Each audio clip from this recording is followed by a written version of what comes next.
I've seen things you people wouldn't believe.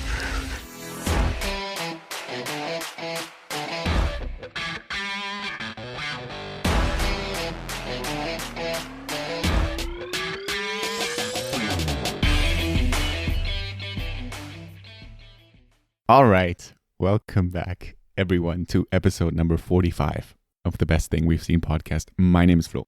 And I'm Gabe. How are you? It's way too much energy again. I just had a tea. I'm doing good, man. I'm doing all right. How you doing? Beautiful. I'm good. Like I just told you, I just finished an exam and now I'm a bit free. Looking forward to Christmas. I was going to just say, right around the corner. The Christmas Grinch is now looking forward to Christmas. I'm looking forward not having any uni obligations and Yes.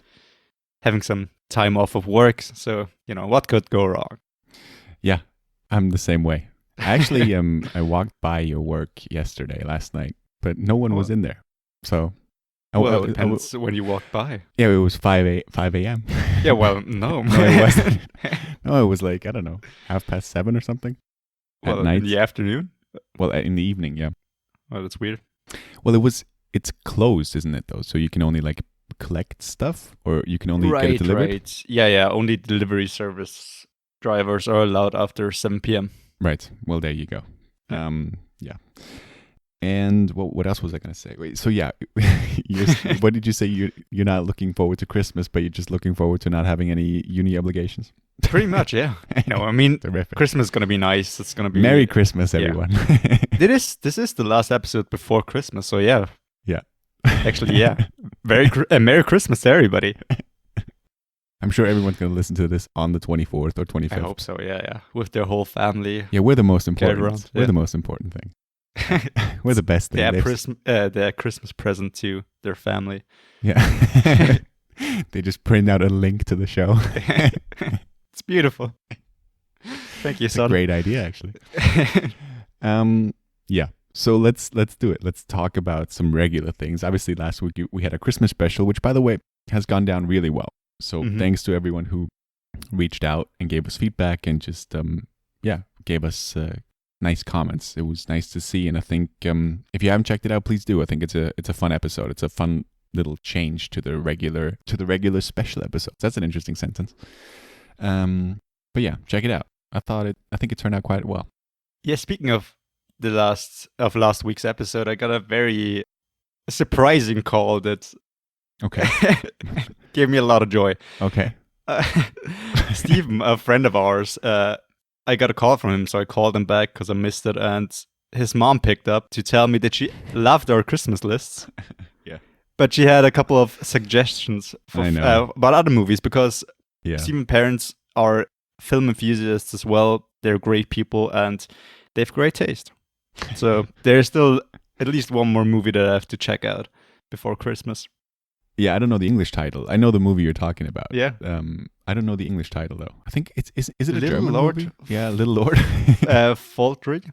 It's a British movie. Oh, it's a British movie. See, I don't know. With what's his name? Sir Patrick Stewart in a small role.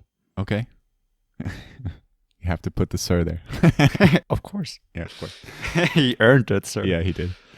Yeah. No, I got the same message. Oh, perfect. Yeah. But I think he agreed with our number one pick, which is nice to get that confirmation. I think so. Yeah. And his mom agreed with my number 2 pick with, spoiler if you haven't listened to the episode, Die Hard. Oh, wow. Mm-hmm. Interesting. Yeah. See, well, okay. See? I mean, it's a valid pick, yeah? Yeah, sure. It would be interesting to hear their top 10 lists. Dude, I bet they would be very different, but so many cool things that I haven't even heard of, Little Lord Faltry.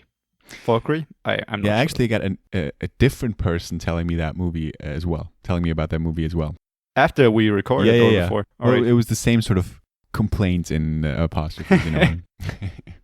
Is that the right word there? Apostrophes? I don't think it is. I don't think so, no. No, what's the... no, definitely not. What's parentheses. Parentheses, thank you very much. Thank you, that's the word. Showing off my English skills from school. Yeah. Paid off. It was all worth it now. So, let's talk about some regular things again, right? Mm-hmm. Interesting week. for many reasons. One that I will get to. I don't know. Once again, we don't know each other's picks, so it's going to be quite difficult to sort of plan out this episode. I know that we have both seen 2 things, but I don't know what you thought about them. I don't know what your pick is going to be. I think it's your turn to start. So do you want to give do you want to explain how the show works and then sort of let's ease our way into it? I don't know. Yeah, sure. So on our regular episodes, we talk about the best thing that we've seen all week. Anything from a TV show to a movie to even a YouTube video. And we're going to discuss something fairly new, something that came out in like the last 6 months or so. And as always, we don't know what each other's picks are going to be. So this is going to be interesting as well, because as far as I'm aware, you have got some other picks as well, you mentioned, than the 2 things that I've seen. Well, not picks, but like mentions. Yeah. You want to start off with that, maybe? No, it's interesting because I don't want to like give away anything, but first of all, I forgot to mention the thing I'm going to mention now, like I think 2 or 3 weeks ago, actually, by now. And I was wondering why you haven't brought this up. But Sam Morril, he brought out a new special. He did? On Netflix? On YouTube. Well, it's not really a special. It's just like, well, it is a special. It's like him on roofs of various houses he could rent for the evening, and just brought up some people with all the restrictions and played some new material. I only watched like the first 20 minutes and I wasn't enjoying it as much as I was hoping to. It's not as great material? Yeah, I think so. But I'm just waiting for you to bring that up.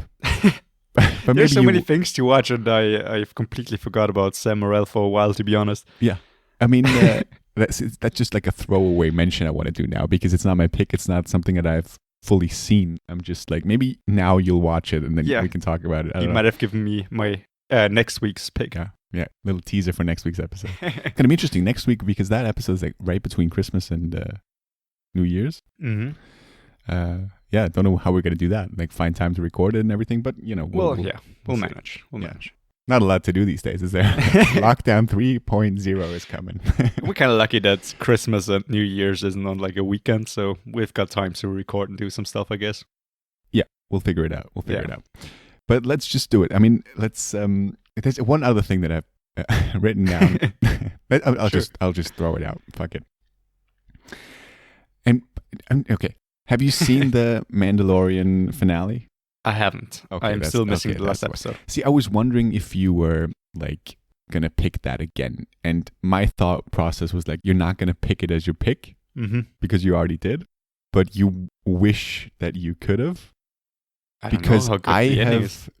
Because I don't watch the show, but when that episode dropped, I'm not gonna say. Don't worry, I'm not gonna say anything. All right.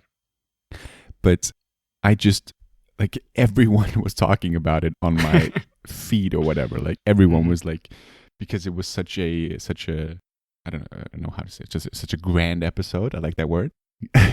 Sure. So I actually looked into it because I wanted to know what the fuss was all about. So I like completely spoiled myself because I haven't watched anything. I watched the first episode, and now I watched the last episode. You did. So a lot of. I didn't even watch it. I just watched like a recap. I just watched a recap of the finale of season 2, and I know now what the fuss is about, and it's pretty cool. But obviously, good to know. Yeah, that's all I'm gonna say. Well, a friend of ours, once again, Steven, he's also a big fan of the Mandalorian. He wrote me if I've seen the last episode, I think, and the other episodes, and I didn't know he watched all the other episodes. Yeah, he does, and he's really into it, which I love, and. The other episodes so far, the episodes that have come out since I've talked about the show, are amazing. Yeah. One of the episodes you're gonna like this. You're gonna like this one. Yeah, dude, I'm so excited because one of the episodes that has come out recently is one of my favorite episodes so far in the whole show. And yeah, sadly, the last episode of season 2 came out yesterday, and like I mentioned, I had to do some exams. One exam, and watch another pick that I want to talk about today. So because I watched a recap of that episode, I got recommended some other videos, and there was one fantastic one where Bill Burr he's in the show, right? Yeah. But there's like a clip of him like bashing Star Wars from like years ago, out of like from an interview, and someone used that audio and placed it over him in The Mandalorian. Dude, that's beautiful. When he's talking to The Mandalorian. And it is so well done.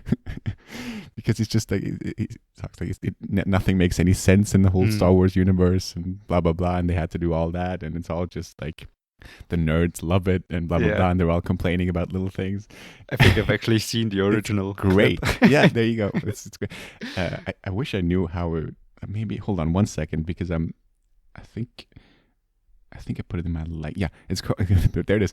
Bill Burr tells Mando he hates Star Wars. That's what it's called. It's got like lots of views already, so that's why it was recommended to me. But it's very good.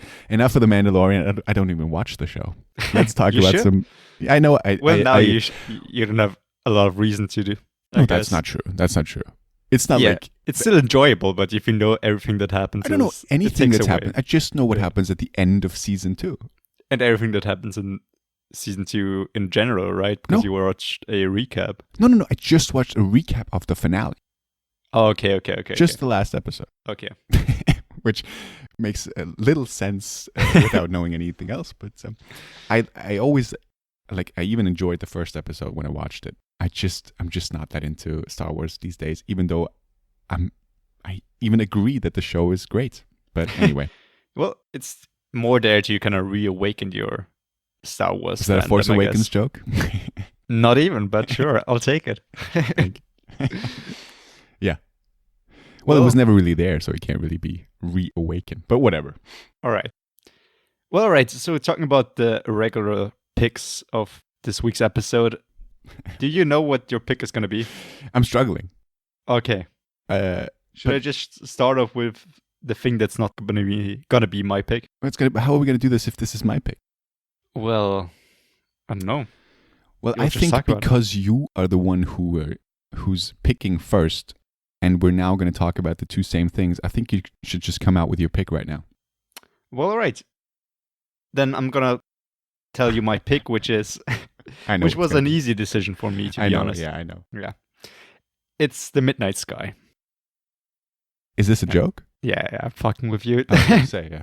My pick is Ma Rainey's Black Bottom, which is a new Netflix film that came out yesterday as of the time of this recording, about 3-4 days ago when this episode comes out. And it's a film with, once again, Viola Davis, and it's once again based on a theater piece by August Wilson. A theater piece. Right. A play. A play. Beautiful, yeah. No, I'm sorry. A play by August Wilson, who's also done Fences, which has also been made into a film adaptation, also starring Viola Davis and also starring Denzel Washington, which had great success. Who produced Ma Rainey's Black Bottom. Yes, yeah. He did. And I think he announced that he wants to produce or make all August Wilson's plays into movie adaptations. All 10 of them, I think. Yeah. And he's already got the next one lined up. But I have to admit, I absolutely loved this film. Wow, okay.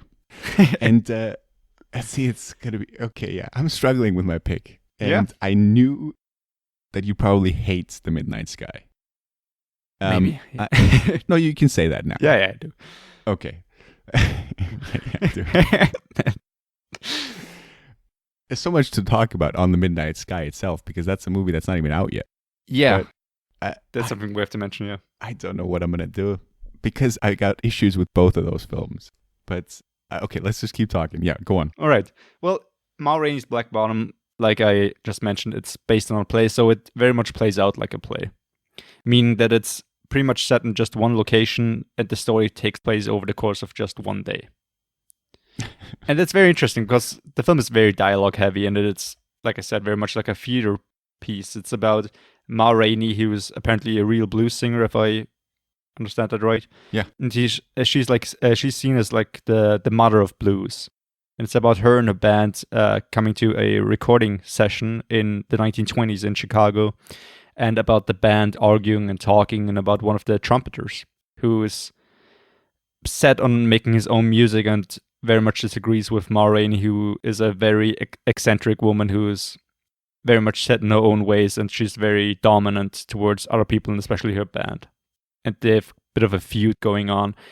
And it kind of shows, first of all, mostly the action that goes down in the rehearsing room, just the musicians talking and bantering and then talking about their past. And what it has to be said is the trumpeter is played by the late Chadwick Boseman, who sadly passed away about 4 months ago, I think, in August. It's been that long? Jesus. Incorrect. I think so, right? I don't know. It's been like towards the end of summer, I think. Has it been that long? Yeah. Yeah, it's recent. Yeah, but okay.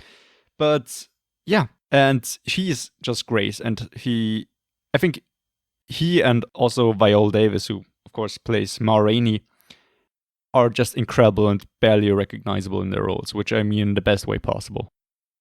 And I do like theater, and I do like some very dialogue-heavy movies, especially this movie has a very good Since rhythm. when? Since when not? I mean... Yeah. Didn't you even mention that on one of the episodes that you're not a big fan of these dialogue-heavy movies? Did I? I'm not sure. Maybe I guess it depends how it's done. Sure. But it really works. But I think if you watch this movie, you gotta keep in mind this is based on a play made for the theater. So don't expect a whole lot of set changes and a lot of, I don't know, stunts or effects or whatever. It's just people talking pretty much and making music. Yeah. And I think that's great. I love it. I think especially also Fences. Viola Davis was incredible in this. She's an incredible actress, yeah. Yeah, and she very much deserved her Oscar for Fences. Yeah. And I think if she's nominated again, I think she has a great shot for Ma Rainey, and I think Chadwick Boseman as well. And Boseman. Boseman. What did I say? I think you said Chadwick Bosewick. Oops, sorry. Sorry. Well, and I think it's weird that Viola Davis is kind of built first, because I think Chadwick Boseman is I agree. more the leading role in this film. I agree. And that is something that I was hoping for more Viola Davis in this movie. Yeah. She was very good as well. Just her because being her, I guess. I was so surprised how short this movie was. It's like an hour 30. Yeah, but I get it. I mean, because it is good. based on a play, and if it was like, I don't know, 2:30 or something like that, it would get kind of tedious, I think, with all the dialogue. No, I'm saying it's good. I liked it. Not a lot of movies come out these days that are like under 2 hours. It's good. Crisp and, precise. Shall we roll a clip?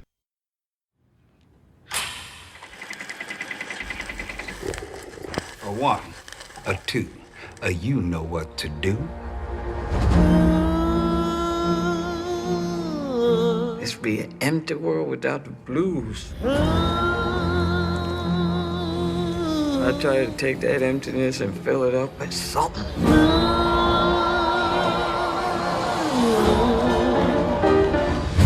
But they want to call me Mother Blues. That's all right with me. It don't hurt none. Way down south and Where's the horn player? I got a friend. Come on, Levy. You rehearse like everybody else. I'm gonna get me a band and make me some records. I knows how to play real music, not this jug band shit. You call that playing music? I know what I'm doing. Go on and fire me, I don't care. When I got there, they began to say. That's to get the people's attention. That's when you and Slow Drag come in with the rhythm part. Me and Cutler play on the break.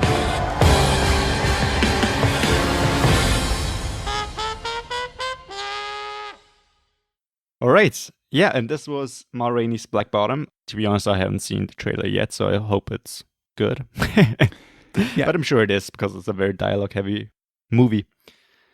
You don't even realize how momentous this occasion is. We just played a Netflix trailer. It went right over your head. Beautiful, yeah. Let's edit that trailer out again. We don't have access to it. No, we do. It's true. I got access to that one. We got access now to Netflix trailers, which is beautiful, and also... No, we don't. What are you talking about? Not? What are you talking about?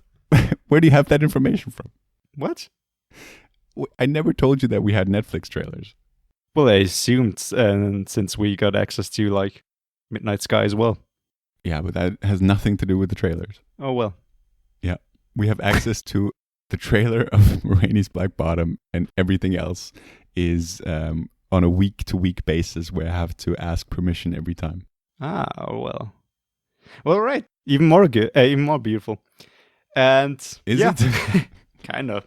I mean, that we got the trailer at least. Yeah. Anyway, I mean, what did you think of the film? I think this is my pick because the thing is that sort of right now when I compare the two movies, I had issues with both of them. And for example, the ending of Ma Rainey's Black Bottom, I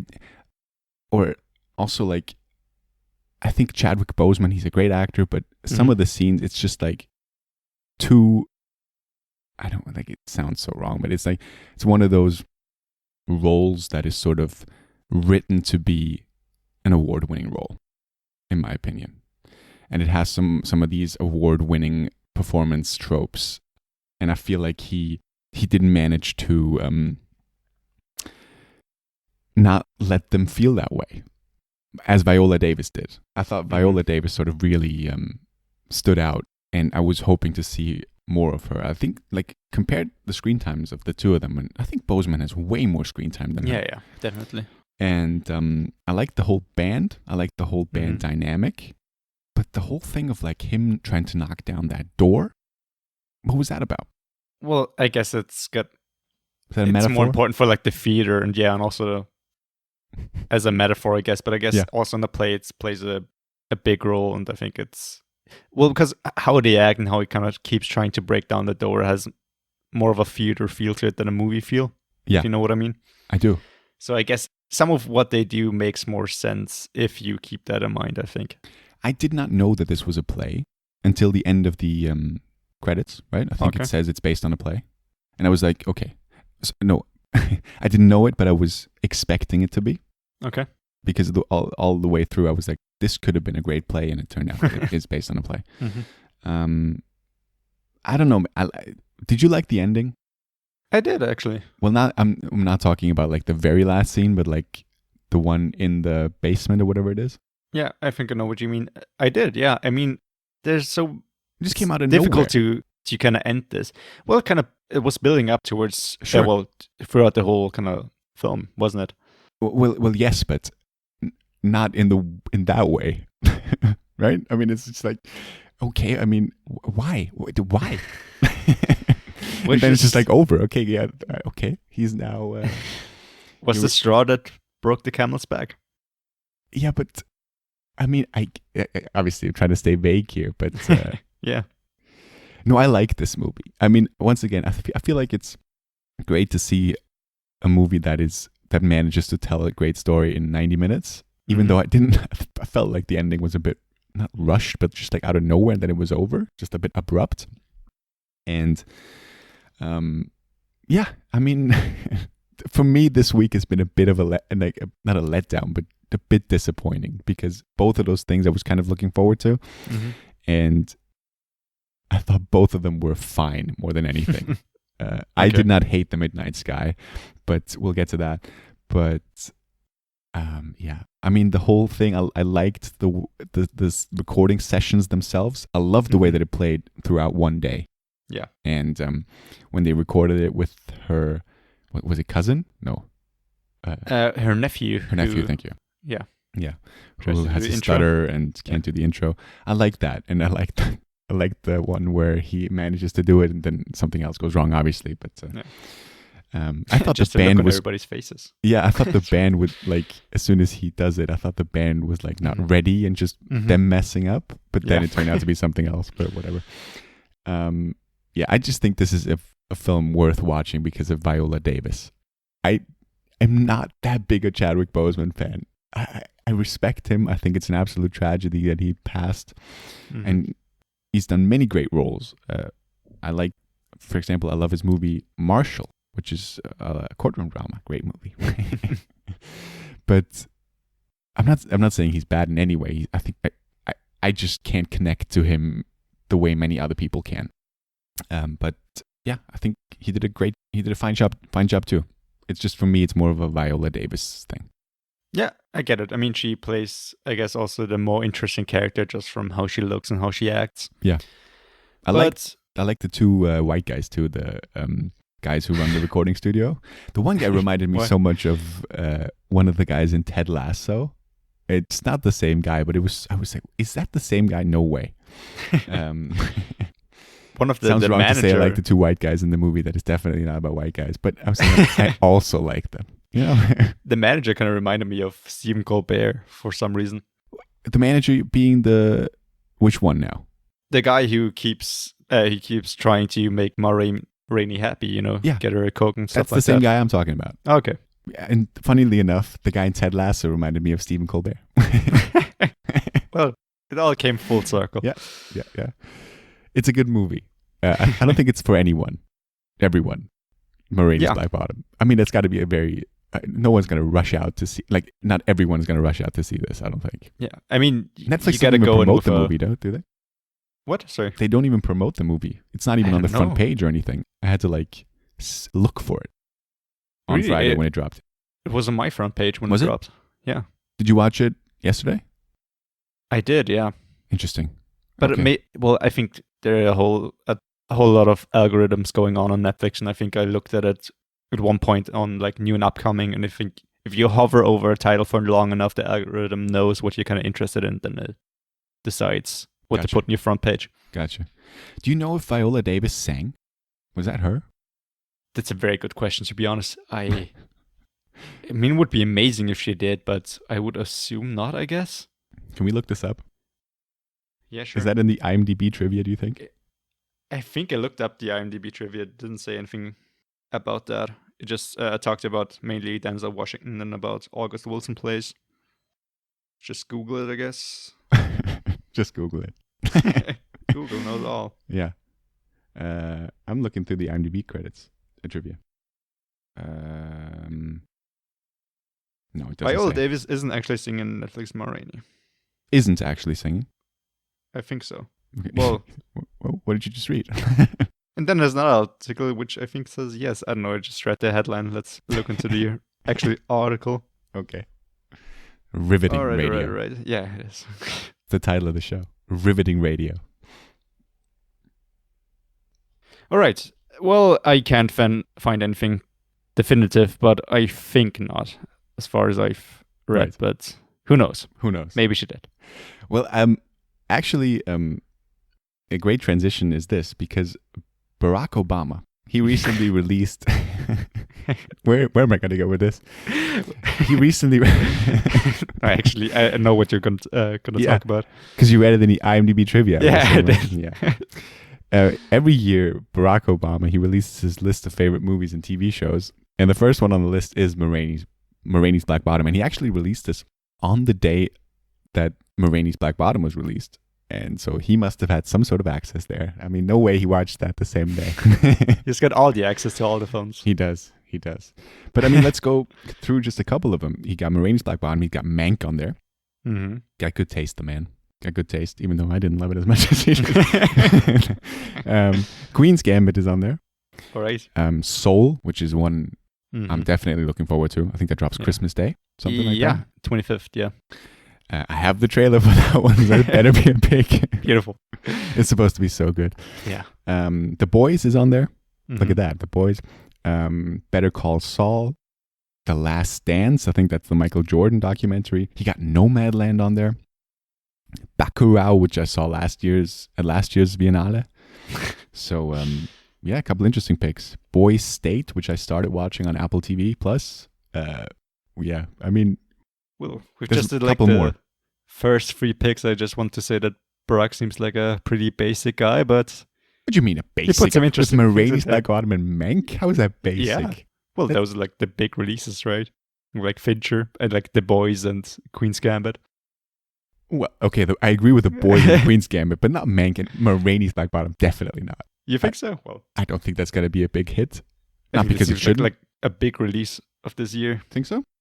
Yeah, just because, Viola Davis having won her Oscar with last year's, like 2 or 3 years ago with her last August Wilson film. I thought this was like a big film. I don't think a lot of people are going to see this. I'm not saying they shouldn't. Oh, okay, there you go. Yeah.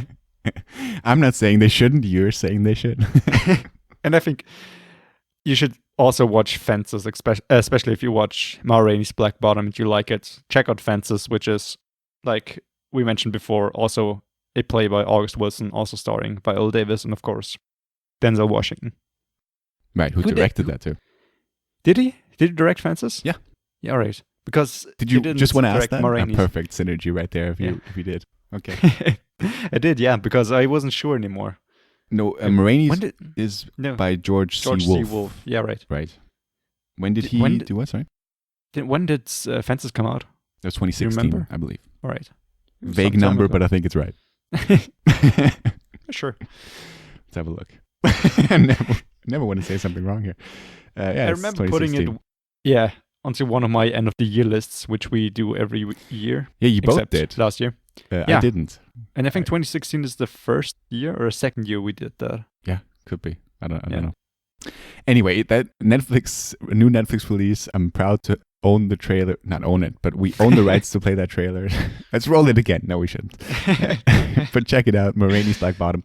I want to talk about The Midnight Sky. Yeah, please do. By the way, a lot of great things in terms of like podcast news have happened over the last couple of weeks. Mm-hmm. Access to lots of trailers, access to press kits, access to posters and email lists, news lists or whatever. A couple of weeks ago, when this comes out, about I don't know, over a week ago, I received an email that said basically like, dear Netflix not colleagues, but like dear members of the press or whatever, The Midnight Sky is available for your viewing pleasure. And I was like, what? What is happening right now? Because the concept of screeners has always been present to me. Like I've been aware of that, but like actually gaining access to them wasn't ever like something I dreamt of. Or like even when I applied to be for the Netflix Media Center, it never occurred to me that also includes screeners, which it doesn't all the time. But when projects come out that are like heavily promoted, as is The Midnight Sky apparently, they send out screeners. So I texted Gabe and I was like, we could watch The Midnight Sky right now, which comes out, I think, on the 23rd, I believe. By the time this episode drops, this isn't even out yet. So we got access to a film that isn't even out yet. And we could, I think it's on the 23rd. December 23rd. And that was very exciting to me. I mean, I know that you didn't like the movie, but we sort of then made a plan of like watching that to be able to discuss it now. And for the first time, we're going to talk about a movie that isn't even out yet, but it depends on when you're listening to this episode. Maybe it is already out by the time you're listening to this, but it's the latest George Clooney project, directed by George Clooney, starring George Clooney. And it is basically Passengers meets The Martian meets The Revenant meets Gravity. Is that right? Pretty much, yeah. It's a perfect description. It was so funny because I actually thought about these things during it, and I was like, I'm drawing comparisons that are like so obvious. Like, it's not like anything like groundbreaking that this reminds me of The Revenant, this reminds me of Passengers. But then I looked through the IMDb trivia and Clooney was like, yeah, it's The Revenant meets Gravity. And I was like, okay, because he obviously starred in Gravity, so he learned a lot of things from Cuarón, and Lubeski and all of them. And I thought it was apparent because some of the scenes really reminded me a lot of Gravity, not just them being in space. But yeah, this movie has horrendous reviews. And that sort of dampened my expectations, and I think that is why I enjoyed it more than you did. Maybe, yeah. Let's dive into it though. So what did you think? Go on. I didn't like it at all, to be honest. I also read, well, not the reviews, but I saw a couple of the scores, and I was aware this is not going to be the best movie of the year. But I was still excited just to get the experience of watching a movie that hasn't even come out yet, and it was a great honor, to be honest, to just get that access. So that's very cool. And I feel bad to kind of, I don't want to bash the film, but yes, you do. So many bad things to say about the film, which is like the first film I'll play we the counterpart. have gotten access to. Yeah, no, I'll be the good guy. All right, you go ahead. Well, I didn't like pretty much anything about the film, to be honest. I thought the plot was quite boring. and it kind of jumps around between, George Clooney's character, who's still on Earth during what seems to be some kind of global disaster, and there is the storyline of a space crew who's returned to Earth. And it kind of jumps around, and then there's a mildly interesting scene in one kind of. It is a mildly interesting scene. Yeah, in to one be of honest, the nothing was storylines. very interesting, to be honest. And yeah, what's that storyline? When you had George Clooney going across the ice, which was kind of interesting. The Revenant scene. Yeah. Yeah. Which is all right. And then you go over to the space station, which then you got a 30-minute scene without ever going back to the other one. And then to be honest, I nearly forgot about the whole. It feels like two different movies, doesn't it? Yeah. It really does. I don't know if that was on purpose. They don't fit together. And also just some of the design choices I don't agree with at all, to be honest. Just the spaceship looked so cheap. It looked like it was from a Disney ride or something in Disney World or something like that. It looked so weird. Really, I didn't like it at all. It didn't seem futuristic at all. It seemed like... Well, it's not really that much into the future, is it? Well, kind of, like the spaceship and the holograms and all that kind of weird design. I mean, I like the holograms. I like the did you cool. like the holograms? Right. The holograms are cool, but like the design of the spaceships, they look like, I don't know, a spa for very rich people. Like the designs in the background. Who would design a spaceship like that? Well, they got to be comfortable up there, no? Sure. Let's be honest. It didn't feel real at all. I didn't believe that they were in space. Well, my pick is definitely Ma Rainey's Black Bottom. I want to make that clear. Now you realize. No. I'm just saying because I will praise this movie as well now. Okay. But there are many things that bother me. First of all, it's an absolute outrage. When they talk about naming her daughter Florence, she's like, no, they're going to call her Flo. What's that all about? What are we talking about here? How's that a bad thing? Yeah, I had to laugh a bit. What is going on here? That scene. Unbelievable. What? Then, okay. I like the opening with Tennessee Whiskey. Put me right in the mood. Right? Clooney, the fucked up guy. And by the way, I think the best part about this movie is George Clooney's performance. I thought he was good. I really did. Yeah, I thought he was all right. I don't know. I like him. I think he's a very watchable actor. Yeah, he's just a likable guy, I guess. Yeah, but he didn't convince me very much with this role. And I've seen in other films where I like him very much, to be honest. But we didn't like him very much. Where I did like him. Okay, yeah. But this, I don't know. This didn't do anything for me.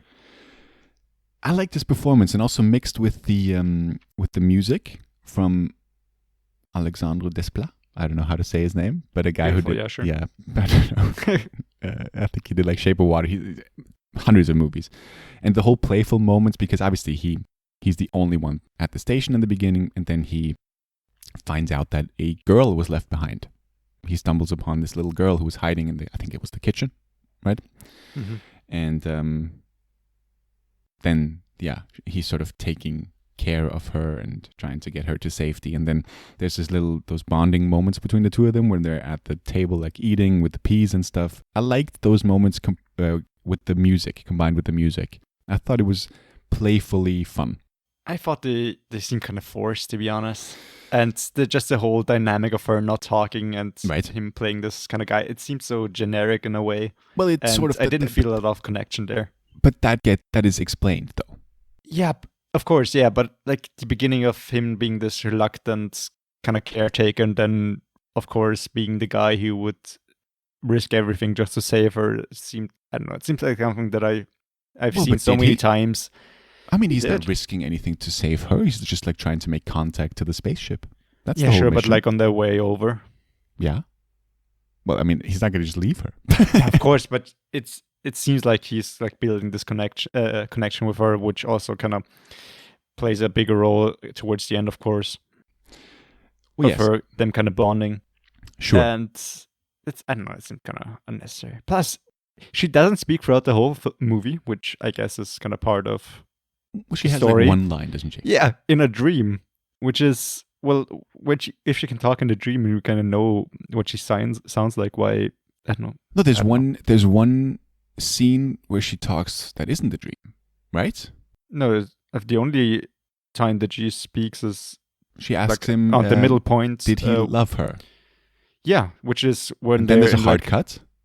I thought, because they wake up, because then the container that they're in. I didn't see this as a dream. I thought it was just like trouble. There was like a hard cut. Well, I interpreted the cut as a dream sequence. Okay. Who knows? Okay. It seems like they're waking up in the next cut, which yeah. I mean, couple of things. First of all, like when he's on that plane, when he meets the guy who's like injured. Mm-hmm. Do you remember? Yeah. That's basically Christoph Grissemann. Well, No from the look of it. Yes. Oh, okay. No? I don't know. I wouldn't. Watch this movie, when I saw and it's Christoph Grissemann, one of the great Austrian comedians. I mean, it's not minus him. the beard. Well, yeah, sure. Okay. Right. Yeah. I don't know how he looks right now, but yeah. I had to laugh. I had to, like, Jenny, I had to rewind that scene because it reminded me so much of Christoph Grissemann. Then I got the scene where, what was her name? Maya? Where she, was that her name? It was Maya. The girl who goes out in space for the first time, one of the crew members. Mm-hmm. I think her name is Maya, right? Right. Hold on. Maybe it is Maya. When she throws up into the thing, mm-hmm. and then she just hands it to David Oyelowo and Damien Bashir. What's his name? Damien Bashir, yeah. He just goes like, that's just wrong. I had to laugh at that. I'm picking out the best things here. I'm helping you, Netflix. Just very minute things. And the last thing, at the end of that space travel scene, mm-hmm. when they go into the decompression chamber, and that the way they play the color red has a you know what I mean? Trying to stay vague here. Yeah, it's true. But I thought that was a great scene. Like just the way with the visuals of them lifting the helmet and stuff. I think just the spacewalk in general and what happens after it was my favorite part of the film. But don't you agree that was a nice, like, innovative way to show that? Yes, but there are a couple of other things in that scene, which I don't want to say because it would spoil a whole lot, which I didn't like, which made it seem kind of unreal, to be honest. And there were a couple of other, like, logic things. I know it's a movie. Don't think about it too much, I guess. But there are a couple of things that which just bothered me so much. Like, at one point, they're going out into, like, the Arctic Circle. At one point, George Clooney's character and the kid. And it's freezing cold, of course, out there. Iris, I think her name is. Right? Yeah. Yeah. And the thing is, at one point, he kind of goes into the water, right? Yes, he does. And then he goes, he emerges, and then they kind of keep on walking to where they have to go. What? It's the fucking Arctic Circle. If you make a character go into the water, have to be consequences because he pretty much loses all his stuff. And he's just out there soaking wet. Oh, you mean the consequences are that he has to walk. Or there's nothing else he can do. Yeah, but then like there's one sequence of them walking, then everything is fine again, right? I guess. And the thing is, if he falls into freezing water in like a region where it's minus I don't know how many degrees, he would die within the hour probably. They actually shot this in minus 40 degree conditions. I read that. Cool. Yeah. I don't think he actually went into the ice water, but right. I think I read something about that too. They had to him like heading to draw out his mustache. What was it? Yeah, his eyelashes. I think. His eyelashes. That's the one. He doesn't have a freezing. mustache, does he? He just has like his great George Clooney beard. Yeah. Right. It was his eyelashes. Yeah. Which shows how fucking dangerous that kind of weather is. Yeah, you got a point there. But I mean, it's all like a bit of a trance, that journey, isn't it?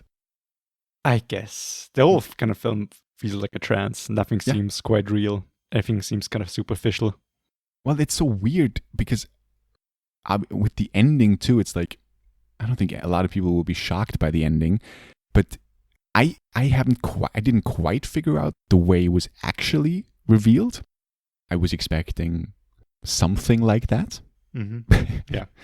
But I was like the whole way, like I was like thinking of all these complex like twists they're gonna do, and I was like, that would be interesting if that was that. And I was like, I already have that figured out. But then none of that turned out to be the case. It was just like, okay, I guess you went down that route.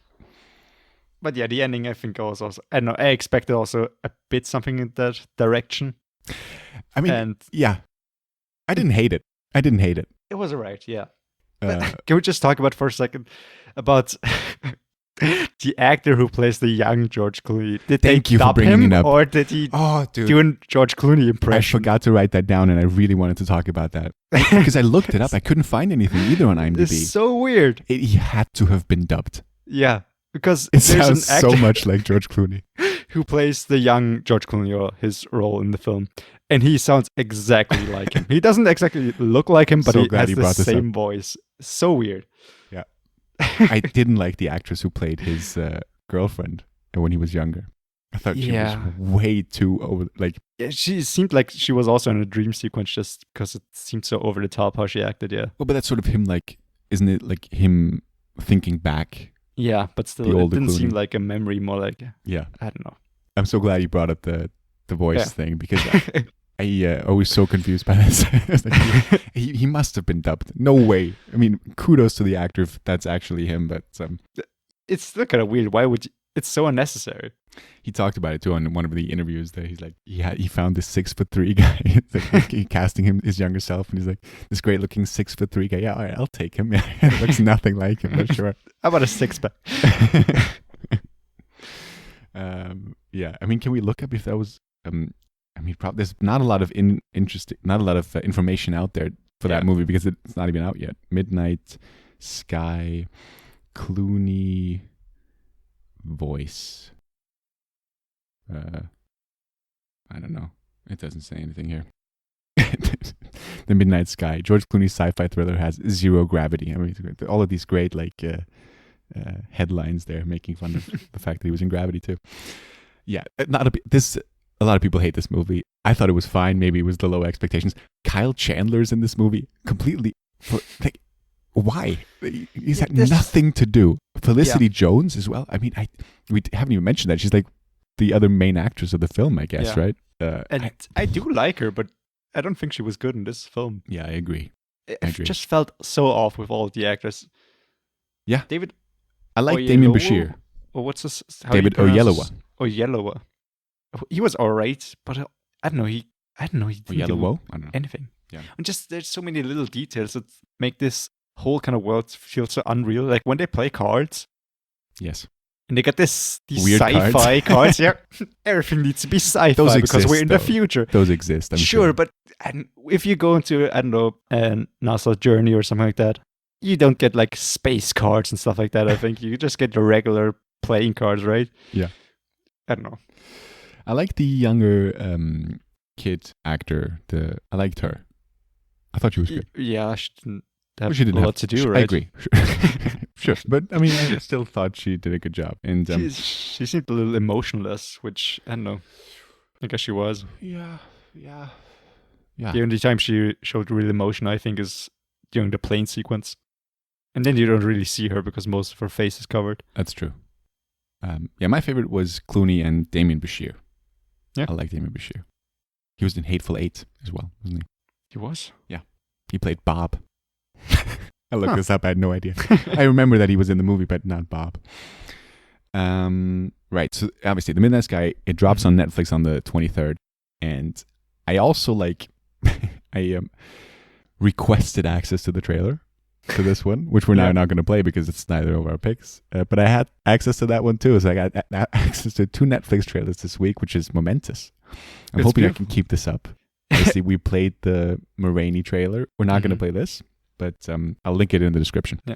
But let's just say, if you only listen to the trailer, you wouldn't know when it's the real George Clooney or the flashback George Clooney. Sure, if he's in the trailer. I don't even know. If he is, yeah. Right. I mean, have we talked about what this movie was actually about? Kinda, right? Clooney's just trying to make contact to the spaceship, right? Yeah. That's sort of the main thing because they're trying to get back to Earth and they don't know how shit the situation is at Earth. And Clooney's trying to contact them, right? I think that's basically it. And Felicity Jones is pregnant. I don't know why you would get pregnant while you're on a space mission, but that's never really talked about. There's a weird ass scene where Kyle Chandler talks about his mother's name being a flower. And that also made me think of where's this movie going to go? Because obviously the little kid is called Iris, but that has no connection at all. I don't know. Right? I mean, I don't know what all that was about, to be honest. I don't know. Yeah. Okay. Figure it out for yourselves. Watch it. I thought it was fine. I thought both of the movies this week were fine. If I had to choose, I would pick MA RAINEY'S Black Bottom.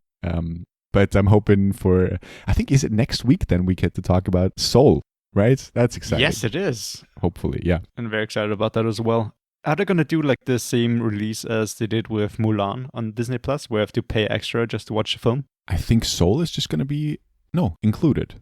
Yeah, I hope so. I think, I don't know. But we'll talk about that next week. Yeah. That's our show, right? Anything else?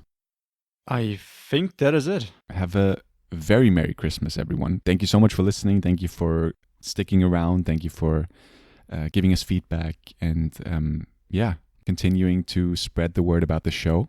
And thank you so much. Have happy holidays. Have a Merry Christmas. Have a good New Year, even though we'll be back next week.